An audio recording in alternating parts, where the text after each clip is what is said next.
She only asked for food for her children. The words were barely louder than the rain tapping against the cracked glass door, but they carried a weight that bent her spine even more than the years of hunger already had. The diner smelled of burnt oil and stale coffee, and Maria stood just inside the doorway, her hands shaking, her eyes fixed on the counter as if looking directly at the manager would shatter what little courage she had left. Outside, her two children waited in the cold, huddled together under a thin jacket that was never meant to be shared. Maria had rehearsed the sentence all morning. She had whispered it to herself while tying her daughter's shoes with frayed laces. She had repeated it while brushing her son's hair with fingers that trembled from empty nights. She told herself she wasn't begging, not really. She was asking. Just asking if there was anything left over, anything that would otherwise be thrown away. A crust of bread. A bowl of soup gone lukewarm. Anything. The manager looked up from his phone slowly, annoyance already tightening his jaw. His name tag read Rick, and he wore it like armor. He had seen people like Maria before, or at least he thought he had.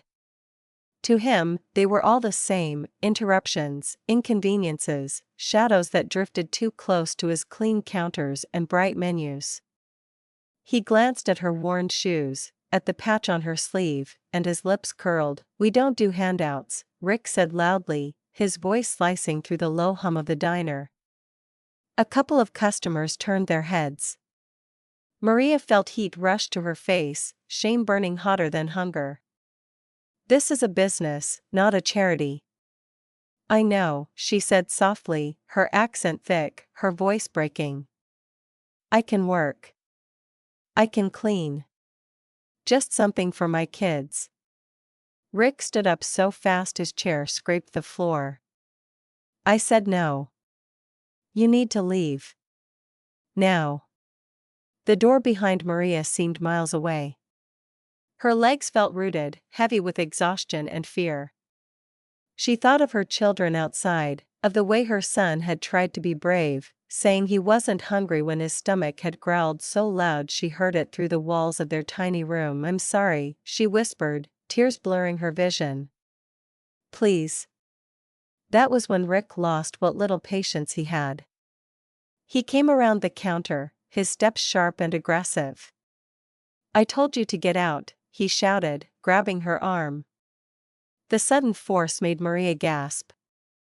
She stumbled, nearly falling, pain shooting through her shoulder. The diner went silent outside, the rumble of engines rolled through the rain like distant thunder. None of them noticed at first, not Rick, not the customers frozen in their booths. But Maria did. Through the glass, she saw headlights cutting through the gray afternoon, one after another, until the street was filled with motorcycles pulling up along the curb. Leather jackets darkened with rain. Helmets coming off. Big men and women, faces lined by wind and years on the road. Rick tightened his grip. "Don't make a scene," he hissed. The door swung open. A tall man with a gray beard stepped inside, rain dripping from his jacket onto the floor. The patch on his back read Iron Souls MC. His eyes swept the room, then locked onto Rick's hand wrapped around Maria's arm. "Is there a reason?" the biker said calmly, his voice low and steady. "You're putting your hands on her?" Rick froze. "Mind your business," he snapped, though his grip loosened. "It is my business," the biker replied, stepping closer. Behind him, more bikers filled the doorway, their presence heavy, unignorable. Especially when someone's being hurt. Maria felt Rick's hand drop away. She staggered back, clutching her arm, tears streaming freely now. No one had ever stepped in for her before. No one had ever looked at her like she mattered. Rick straightened his uniform, trying to regain control. "She was trespassing," he said. "I asked her to leave." The gray-bearded biker looked at Maria gently. "Ma'am, is that true?" She nodded weakly. I just asked for food for my children." A murmur rippled through the bikers. One woman clenched her fists. Another shook his head slowly. The man turned back to Rick. And you thought the right response was to grab her?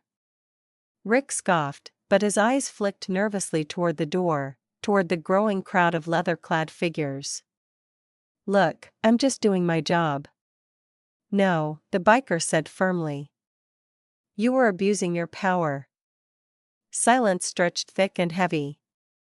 Then the biker reached into his pocket, pulled out a wallet, and set a stack of bills on the counter. We'll take whatever hot meals you've got. Everything. Rick blinked.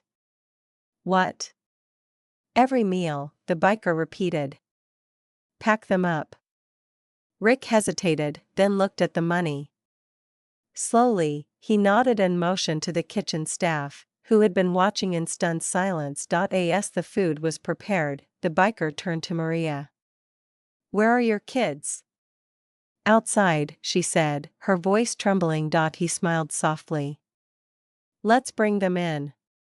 It's cold. When Maria's children stepped into the warmth of the diner, their eyes went wide at the sight of the bikers.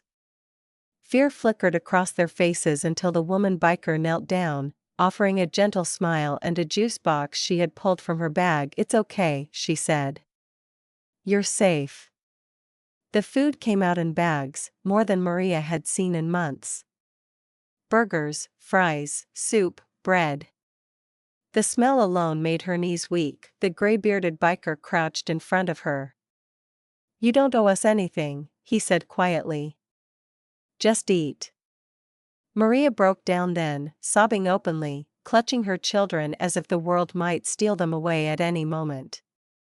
The bikers stood around them like a wall, not threatening now, but protective. Rick watched from behind the counter, his face pale. For the first time, the diner didn't feel like it belonged to him. After the children had eaten until their bellies were full, the biker asked Maria about her life. She told him about losing her husband to an accident at the construction site. About the medical bills.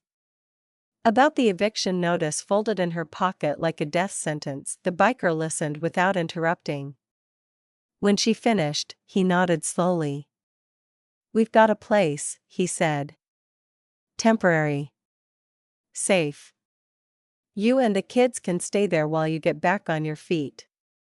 Maria stared at him, disbelief flooding her chest. Why? She whispered. He smiled sadly. Because once, a long time ago, someone did the same for me. The bikers escorted Maria and her children outside, loading the food onto one of the bikes with a sidecar.